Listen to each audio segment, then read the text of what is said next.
This is Power Brands, the symbol of brand excellence. Tonight is a celebration of brands. Tonight, but, is also a celebration of you. You, the brand makers who dared to dream a dream.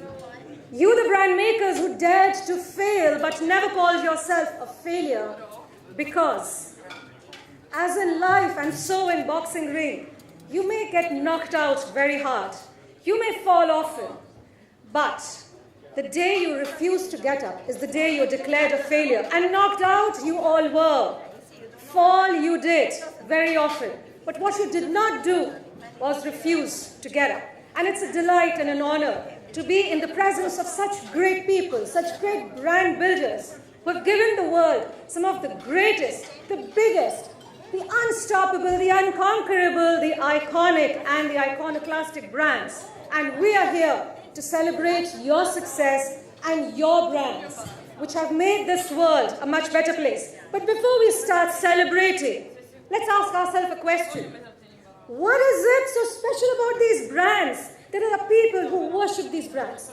People love these brands. People wait in queues for days to see the new product being launched by these brands. Are they doing something different? Yes.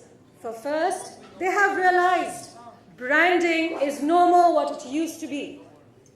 Branding has changed. 4Ps definitely needs an upgraded version. Sex does not sell anymore. So then what sells? Well, speaking up about your beliefs sells this time. Sexism has given way to activism, and to prove my point, let's go back a few months where the Super Bowl was held. The largest gala for all advertisers and marketers, where you're paying at least $5 million for that one spot. And on that day, the biggest of brands did not sell their goods. But rather, they spoke about a cause they believed in. Audi did not talk about mileage. Audi did not talk about technology, but it talked about gender equality.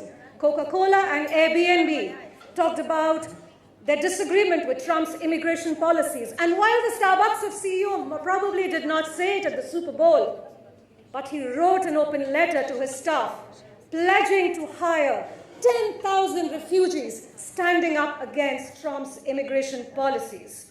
These are the brands that are being loved. This is the branding. This is the activism that is working. Why is it so? Because slogans don't work anymore. We don't care about slogans, but we care about companies that believe in their slogans. So Unilever came out with a beautiful slogan, "Dirt is good." We love the ads. Across the world, in different languages, "Dirt is good" was celebrated as little children were shown on television series. We loved it, but we didn't believe it. So Unilever went ahead and built 10,000 playgrounds across the world where children could go and play and get dirty and prove to the world it did believe that dirt is good. And that's when they believed it. And Unilever today knows that 50% of its profits are coming from its brands that have believed in a purpose. Purpose before profits. That is the mantra of success. Why has it changed? Because the consumer of today has changed. He's not you and me. He's a 16-year-old who's a digital native. He lives on the internet. He knows more about brands than you and me. He's more aware, and he does not care how big you are. He does not care how great you were. He does not even care how different you are from your competitor. But what he does care is, are you making a difference?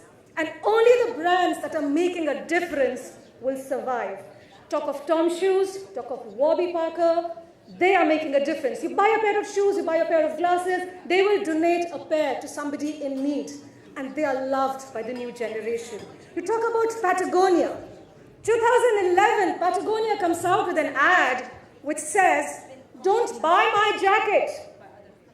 Now, advertising is supposed to sell products. And here was an advertisement telling, "Don't buy my jacket." Because Patagonia believed in the environment, and it said, if you can repair it and wear it, don't buy another jacket, save the planet. And that's what has worked.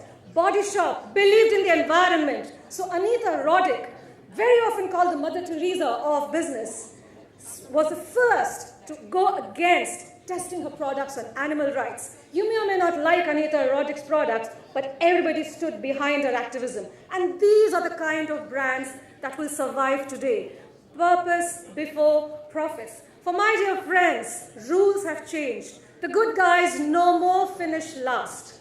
The good guys are finishing first. And if research has to be proved, then these conscious companies with their conscious leaders are performing 10 times more than the normal market companies. These conscious companies with their conscious leaders are performing 300% more than the good to great companies. What bigger proof do you want than the fact that only and only brands with a strong purpose are the ones that are going to survive?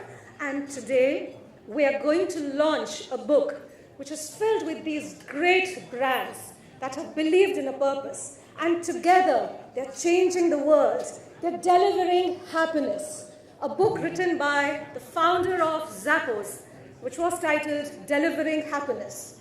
He believes that his business is not to make profits, but to bring about happiness. So he is investing in downtown Las Vegas to change the whole scenario. He's investing in small schools, small businesses, so that people can move away from crime. He is really delivering happiness. And the brands that are going to survive are not the ones who are going to believe in profits, but the ones who are going to really go beyond, do good to this world. And today, we will celebrate these brands, these great brands that are delivering happiness and thinking beyond and trying to change this world and make it a better place, one brand at a time. So before I launch this book, we would like to show you an AV of what this book is all about. Tens of thousands of brands were researched from 50 industry segments by CICR Europe. And only 685 brands amongst them truly earned the status of the most recognizable brands around the globe. They are global power brands. Ladies and gentlemen, hold your breath as we unveil the Global Power Brands Edition 2017, where only 12 earned the status of cult, while 50 brands from here made it to iconic power brands. Ladies and gentlemen, may we present the Global Power Brands 2017.